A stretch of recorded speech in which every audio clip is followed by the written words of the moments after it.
So if you haven't heard by now, Justin Bieber was reportedly paid $10 million to headline at Coachella this year and basically just scrolled on YouTube the entire time. And can we actually be real for a second? A woman could never get away with that. And yes, I know I'm late to the conversation, but hear me out. Just imagine Beyonce or Lady Gaga showing up, low energy, hair in a messy bun, barely engaging with the crowd, giving absolutely nothing. I mean, people would tear them apart online for weeks, and I honestly think it's because women are expected to earn respect through performance in a way that men just aren't in society. I think that women in general are taught that our value comes from performance, not existence. I mean, just think about it. A man can be assertive, opinionated, ambitious, and completely and utterly focused on himself, and people will call him confident. But the second that a woman acts in the same exact way, suddenly she's rude. Suddenly she's cold. Suddenly she's a bitch.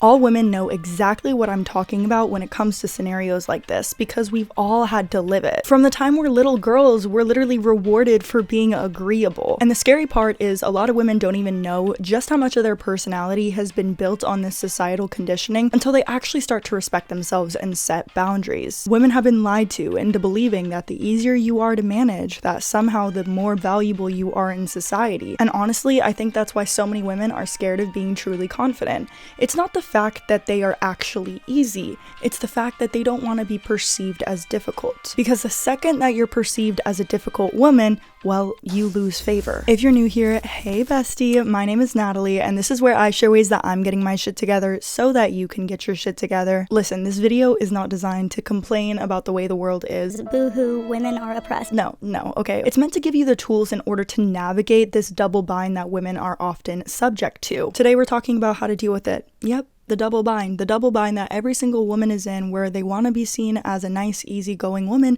but then simultaneously they also want to stand up for themselves. They also want to have self-respect, and sometimes it feels like you just can't win. And I get it, so I'm actually going to be breaking things down for you guys. So here's the chapters on the screen right here. We have some good stuff to go over, even just talking about the double bind and over-explaining and going into your villain arc in full force. What does it mean to stand up for yourself as a woman? What does it mean to have self-respect? How does it look like? The truth is, the way that men go about gaining respect and the way that women go about gaining respect are different because of how we're societally conditioned. I'm just gonna be so real. Demanding respect as a woman is so exhausting because of this double bind, because we're literally constantly put under a microscope of either being nice and sweet and kind or rude and bossy and bitchy. Like, it's so exhausting. We normalize functioning while mentally exhausted a lot more than we actually should, quite frankly. Like, constantly drained from having to micromanage all of the different perceptions that people might have of us. Because God forbid we entered into a conversation and we weren't in the best mood. We are expected to show up polished literally all the time, despite going through mood swings and cycle fluctuations and hormonal regulations. I mean,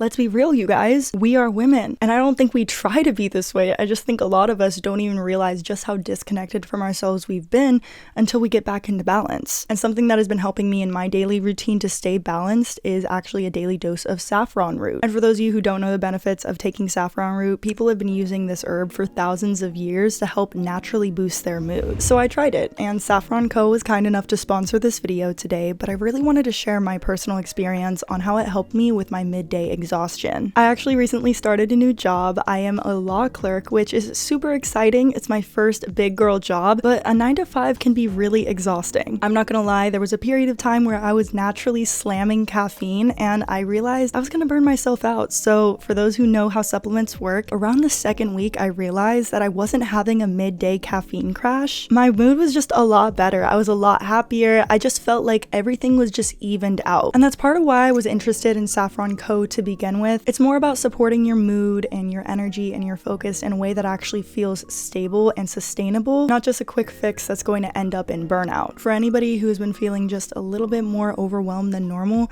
there's a reason why people have been using saffron root for thousands of years in order to naturally boost their mood. It's because it works. If you've been wanting to try it, I have a link down in my description that gives you a discount. You guys have to click my link in order to actually receive the offer, and my discount code is going to be NAT15. That's NAT15. Thank you so much, Saffron Co, for sponsoring this video, and let's get back to it. Again, it's not about trying to conform to the way the world is. It's about having the tools in order to navigate the space of being perceived as a bitch. And something I've noticed the most about women is that we are taken to the circus. Yes, we are. We are literally put in a balancing act. We are expected to perform this impossible task of balancing being attractive, intelligent, submissive, confident, independent, all without being too much. And sometimes, even if we do the best that we can, people will still hate us for it. And that's the truth. Society says they want confident women, but what they really want is women who are aesthetically confident. People like confidence when it's packaged in a way that they can digest. As long as you are accommodating and confident, then you're okay. You are not subject to the criticism that loud women get, that obnoxious women get, that ambitious women get, that people who actually embody their true confidence actually get. It is a false promise in this world that as long as you are soft, reassuring, and non-threatening, that is what makes you truly confident. But the second that a woman's confidence stops serving people emotionally, suddenly everyone has a problem with it. Suddenly everyone thinks you're problematic. Suddenly people hate you. And it's not just men. It's other women as well. And that's the nature of the double bind that I really wanted to talk about today. Women are expected to have standards, but not standards that inconvenience people. Women are expected to speak up, but make sure to speak up in a way that everybody receives well, because God forbid you're somebody who's rude. And what's crazy is a lot of women internalize this so deeply that they forget who they actually are and what they want out of life. The woman you want to be comes at a cost. That cost is often whatever people perceive you as. If you want a good life, people are going to judge you on how you get to that good life, no matter if you did everything in your power to make sure you did the right thing. Jealous and bitter people will look at your accomplishments as a woman and minimize it all because you're a woman, all because you utilized what was available to you. Women are taught very early that likability means safety, but that's not the truth. If being liked costs you your future, you should do everything in your power to be hated by everyone. And something that you probably do as a woman right now is you probably over-explain yourself. I've had so many women DM me and ask me questions being like, Natalie, how do I stop over-explaining myself? And what a lot of people will tell you online is this idea of you don't owe anyone anything, which is kind of true, but kind of not true. The truth is, you do owe people basic respect. You do owe people manners, but don't confuse basic manners with believing that you owe other people explanations for your own desires and your own actions in life. It's not that you owe anyone everything. It's that you don't owe them some things. You don't owe them an explanation on what you choose to do with your life, but you owe yourself everything. You owe yourself everything to go after the things that you want out of life, despite the fact that as a woman, people will critique you for it regardless. As a person, people will critique you for it, but especially if you are a woman. And this has something to do with this video, so stick with me here, but I used to not care who watched me. However, the men in my comments love to personalize things about themselves. They'll ask, well, why is this about women? Why can't it be about just people in general? Because I don't relate to your experience as a man in society, and I can't articulate a man's experience in society because I have only lived my life as a woman. And so the reason why you over-explain as a woman is because we were societally conditioned to over-explain. We have been societally conditioned to be the mediators of everyone, and it is physically exhausting. It is not your job to mediate why somebody disrespecting you is wrong. It is your job to set boundaries and uphold them if they don't follow them. It is so easy to fall for the propaganda of, oh, my bad, I just forgot, even though you told me that you didn't like when I do that. Even though you said you didn't want to be yelled at, even though you said you didn't want to be disrespected, even though you said all of these different things, people still do it. Why? Because you are not following through on the boundaries that you already placed. In order to get the life and the people in your life that you want, you must be able to repel what is not meant for you. And over-explaining is literally just conforming to what people want you to be in order to stay small. Self-sacrifice is not noble. When people tell you to be humble, it's not because they actually value what humility actually is. It's because they want you to stay small, because when you are small and when you don't realize your own power, the easier it is to manipulate you. Sometimes people understand you perfectly loud and clear. They just don't like that you're putting yourself first. They don't like the fact that you're taking a step back. They don't like the fact that you're starting to respect yourself because they know it comes at the expense of the energy that you keep giving them. Every single woman who finally starts sticking up for herself goes through a villain phase. Suddenly you never did anything right, ever. Despite all of the good things you've done for people, you're the villain, you're the bad person, all because you said no. You finally stopped overextending yourself to people who were just using you. I'm tired of acting like just having standards is something to be looked down upon. People will literally use you if you don't have standards. That's not because people are evil, it's because people are human. Okay, most people, they see an inch and they take a mile, and that has nothing to do with you, but you need to understand that saying no will sometimes paint you as a villain in other people's stories because a lot of people don't have anything going for themselves. I'm not saying this to be mean, but people who actually have things going for themselves naturally like to give to others, okay? You pay for your friend's coffee, oh, the next time you go out to coffee, that friend pays for you too. You achieve something in life, or you graduate from college, or you finally get a new job, your friends are cheering you on, right? That's how it should be. But when people don't have anything going for themselves,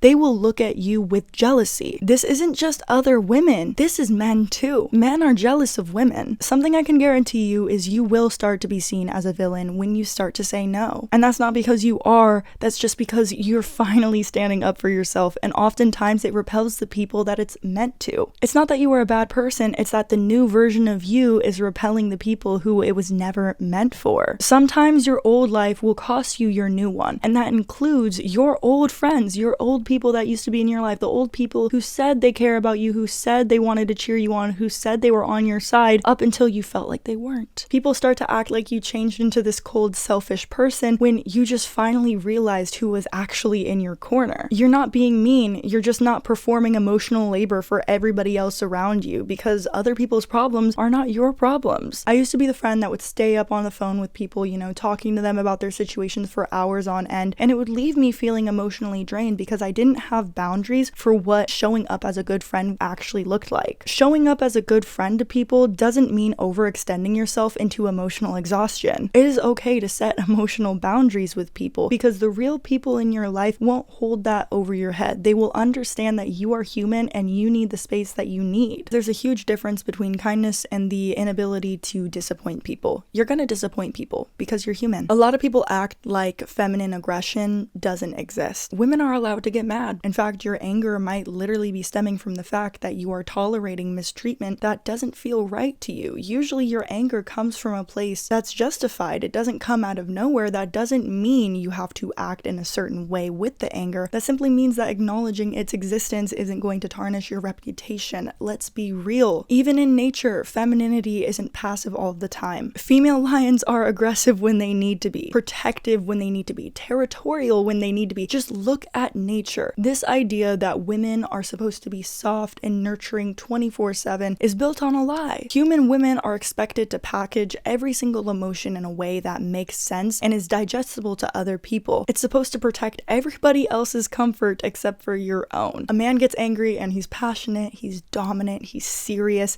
but a woman gets angry and she's emotional, dramatic, or crazy. We see it all the time. And I genuinely think that confidence changes everything because the second that you become a confident woman, people fear you. And this is why it's so important as a woman to know how to react to your anger, but also learn how to transmute it. Your anger often comes from a place of actual wrongdoing, like especially if it's justified anger, somebody did something bad to you, your initial reaction shouldn't be to suppress it in order to make other people feel better. In fact, sometimes you need to be angry. So many women suppress completely normal human emotions all because they're afraid of not being likable. Confidence is impossible without the willingness to be disliked sometimes. You're not always going to be liked by people. That's literally part of this whole wound that you need to heal. Genuinely confident women often change relationship dynamics. The version of you that feared losing people was easier to control. That's why people are seeing you as a villain. It's not because you've actually done anything wrong to people, it's just you finally recognize your own worth. You're not being stepped on anymore by people, and you're not trying to pretend like you're confident and fit into this idea of confidence instead of actually embodying it. Confident people don't care about what other people think. Confident people don't worry that they're perceived as a bitch. Truly confident women don't care about what other people think because their opinion of themselves matters more than other people's opinions about them. Center yourself when you start thinking about all of these reasons why you should feel bad for people who are often trying to gain access to you in certain ways. For example, I don't want to give you a hug. Like, I really don't want you to touch me. I don't know you. Things like this happen all the time. And recently I've been giving myself the permission to just be like, oh no, we can do this, we can do that, and I'll give them a handshake. People will get caught off guard about it at first, but even if people do say something about it, that's okay, because I don't care. If I'm not comfortable engaging in a certain act with you, even if it's just a hug, even if it's just a handshake, even if it's a conversation, I don't need to talk to you. It's not about micromanaging people's reactions to you setting boundaries. It's about noticing what happens when you do set boundaries and distancing yourself from people who react poorly. It is not your job to mitigate other people's reactions to you. It's not. We have been conditioned as women that it's our job to make other people feel okay. Oh, well,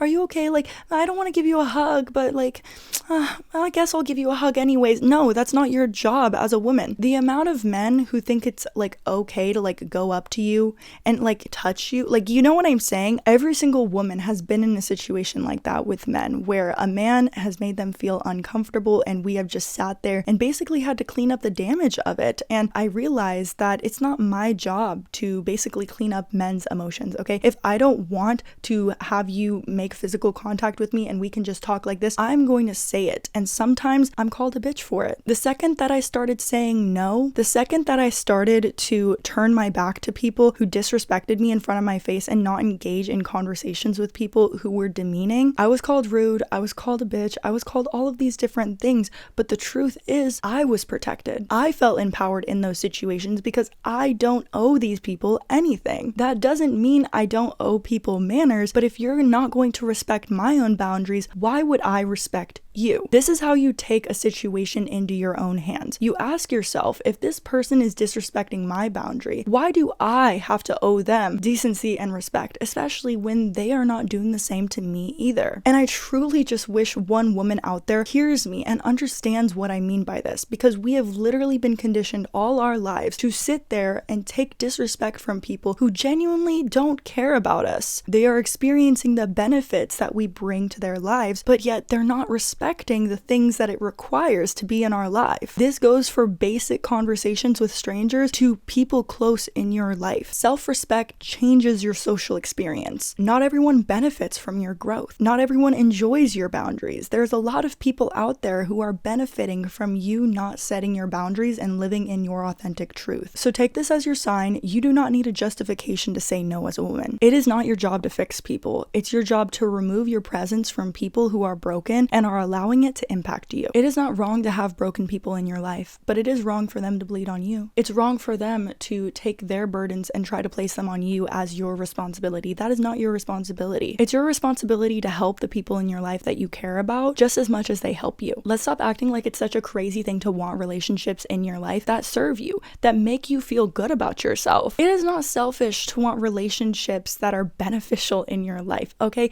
That's normal. The relationships in your life should be benefiting you because it's your life. That's the truth. A lot of women spend years trying to be understandable instead of being honest with themselves about what they want. People don't like that you love yourself. People want you to hate yourself just like they hate themselves. And I used to think, oh, well, that's not true. A lot of people are just in their own journey and we can't judge people who are in their own journey. Just look at the world. Look at the comment sections. Look at people in life and you'll see how true this is. When you start to love yourself and truly love yourself, it comes at the expense of your perception because a lot of people don't like their perception, okay? They don't like themselves. So the second that you go, oh, well, I like myself, they want what you have. They want the confidence you have. They want the mindset you have. They want your life. I'm tired of acting like this isn't the truth when it's something that I've genuinely lived. A lot of people are bitter and you have to remove yourself from people who are bitter or else they are going to hurt you. Someone will always try to control the narrative the second that you leave their life, the second that you set that boundary, the second that you go, you know what, that didn't make me feel good and I'm gonna remove my presence. Someone will always think that you became selfish or that you became cold, but in reality, you just became more of yourself. Nice gets you nowhere because the life you want will cost you your old one. You're allowed to be angry. And listen, sometimes it's hard to deal with that anger because your nervous system can be all out of whack, which is exactly why taking saffron root can really help you guys. Thank you to Saffron Co for sponsoring this video today. The second that I started prioritizing my energy levels, that's when I personally saw everything shift. So I'm gonna have this linked in the description for you guys. Again, NAT15 is my code, but you guys have to check out the link in my description in order to get this special offer. Go ahead and check me out on TikTok and Instagram, you guys, and be sure to like this video and subscribe. It really helps push my videos out into the algorithm and gets a lot more women to see my content. And I love you guys so much, and I'll see you guys in the next one.